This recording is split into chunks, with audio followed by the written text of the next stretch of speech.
ওই ছেলেটা ও একটা বাজে, ও একটা খারাপ ছেলে।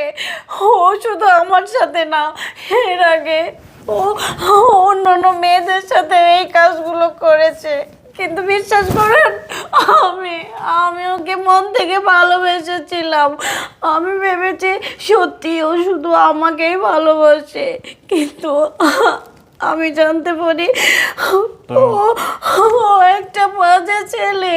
ও আমার সাথে প্রতারণা করেছে, ও আমাকে ঠকিয়েছে। আপনি আমার কথা বিশ্বাস করুন, চুপ! আমি চুপ! সত্যি বলছি। মিথ্যা কথা বলবে না। মাকে তুই বানিয়ে বানিয়ে নাটক করছিস। যতই নাটক কর, আমি বলবো তুই আমার জীবন ধ্বংস করেছিস। শুনুন না,